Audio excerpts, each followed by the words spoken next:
Issa, thanks so much. And here in Los Angeles, Republican pollster Justin Wallin and political strategist Max Zilber join me to talk a little bit more about this. And the curious thing, the red flag here was that these contacts between senior Trump officials on the campaign and these Russian operatives was happening exactly around the same time that, that there was evidence emerging of the hacking of the DNC by Russia. How do you think this looks for the Republicans? Well, how it looks and how it may be very, very different. Right, I mean, there's no question that the optics are rough. The president cannot be happy right now. He cannot be happy with the way things look and the way things were handled over the last couple of weeks. But all that said, what we still have right now is a lot of activity, a lot of uncertainty. None of us have seen any content about what took place in these conversations. We know they were taped. We know the transcriptions exist. We don't know what was done. We also don't know about the flow of those conversations. It says there was a lot of activity. Was that in response? Was that prompted? Were the Russians calling in order to get that kind of a response? Is this all, frankly, a show? Russians do shows. I mean, right now they're deploying missiles in places that are naughty, that they shouldn't be doing it. But this isn't the Russians doing the show. This is Trump campaign people reaching out to Russians to discuss who knows what. Okay, so that may be true, but I think that's a nuance. Do we know that they were reaching out? I hear that there are multiple communications, but I don't know that that's always the case that they were initiating it. I think it's an assumption. If I'm wrong, let me know. But I think there was just multiple communications. I don't know if it was a back. Well, what we do know is that it's supposedly constant contact. Now, I mean, I don't know about you guys, but if somebody called me every day and I didn't want to talk to them, at some point I'd stop picking up my phone. I mean, there's a lot that we don't know, but when multiple campaign officials are talking to Russian intelligence officials while Donald Trump is going out and saying, I want the Russians to hack my opponent, and then the Russians hack his opponent, at a certain point, we don't have to put all that many pieces together. There's only a few little places that haven't already been colored in by what we know. We saw Sean Spicer today, the spokesman, coming out and sort of defending Donald Trump and saying that he has been tough on Russia. Well, let's have a listen to what he said, actually. The irony of this entire situation is that the president has been incredibly tough on Russia. He continues to raise the issue of Crimea, which the previous administration had allowed to be seized by Russia. President Trump has made it very clear that he expects the Russian government to de-escalate violence in the Ukraine and return Crimea. At the same time, he fully expects to and wants to be able to get along with Russia, unlike previous administrations, so that we can solve many problems together facing the world, such as the threat of ISIS and terrorism. Which is all very fine, but the reality is, even though some in the administration, like Nikki Haley at the UN, one example, Donald Trump has not been tough on Russia. He has been warm to Russia.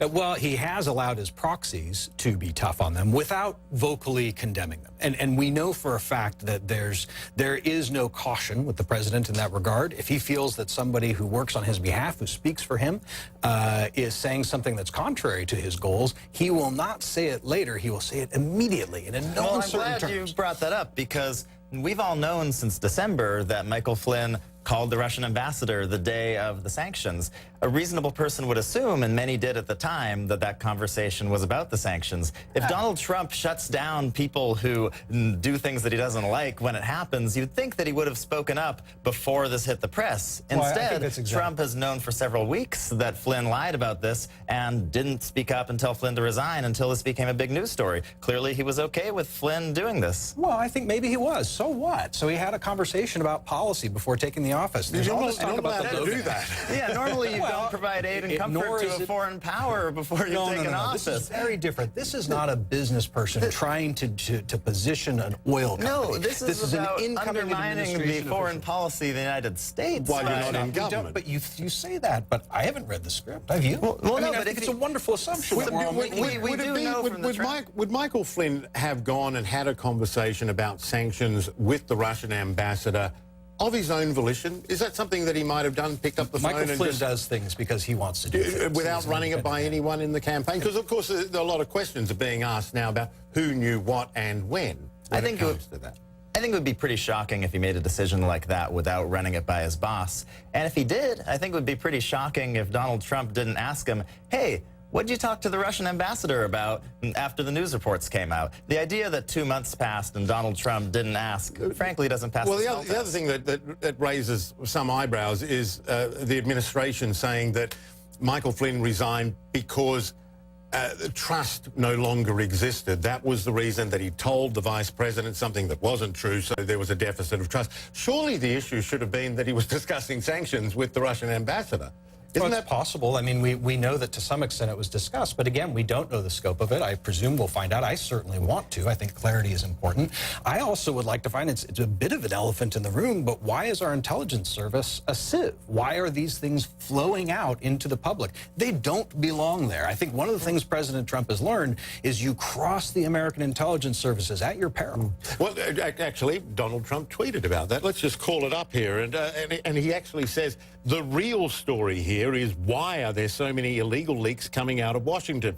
Will these leaks be happening as I deal on North Korea? I mean, he has a point. The place is leaking like a sieve, but that's not the real story, surely. The real story is all of these other issues that are coming right, out. Well, I'll tell you, the reason the that leaks are bad politically, but the reason these leaks had to happen was because Hope Hicks was asked if the Trump campaign talked to the Russians during the campaign. She said they didn't. Sean Spicer was asked. He said they didn't. At a certain point, when there's some stuff that's potentially going to really undermine the foreign policy of our country, and the administration is openly lying about it, somebody's got to bring it to the public. It's whistleblowing, not leaking at that point. You continue to say lying, and yet day after day after day, we see one press conference, one representative saying one thing, one saying the other thing.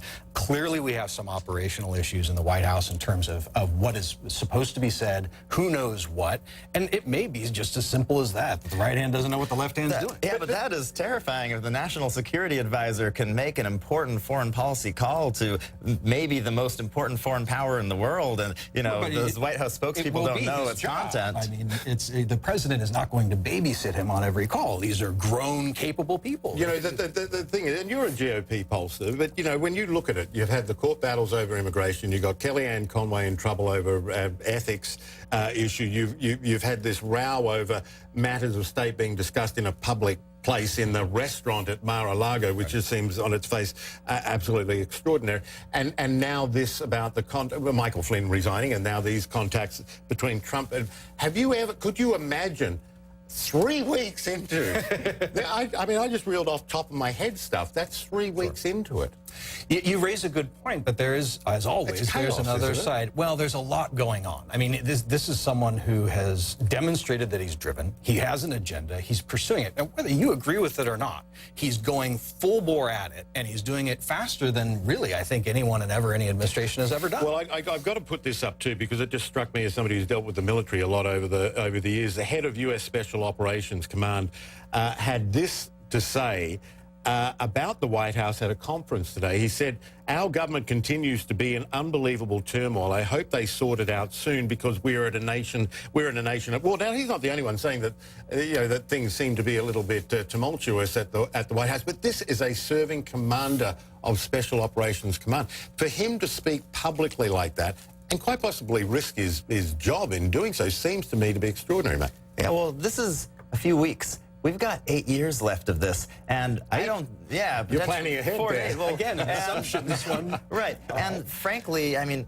we're already careening from potential foreign policy crisis to potential foreign policy crisis. I mean, it's high past time for Congress to open up early discussions of introducing articles of impeachment, because frankly, I don't think that our national security is safe with a group of bumbling fools. Do you think there should be some inquiries first?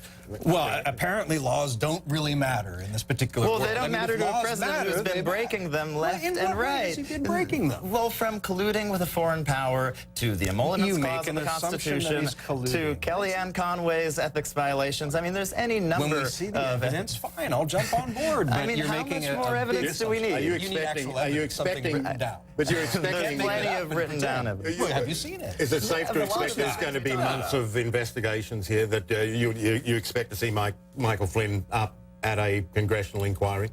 Yeah, I think so. And I suspect that several of these things are being taken seriously, even something that may seem as frivolous as Kellyanne Conway's, Ivanka Trump comment. I suspect that these things will be taken seriously, if for no other reason. I think there is concern within the traditional GOP about the perspective of order.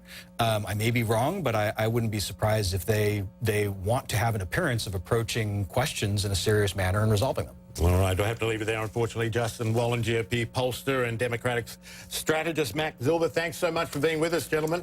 Thanks very much. Now, a new mystery surrounding a North Korean regime. Kim Jong-un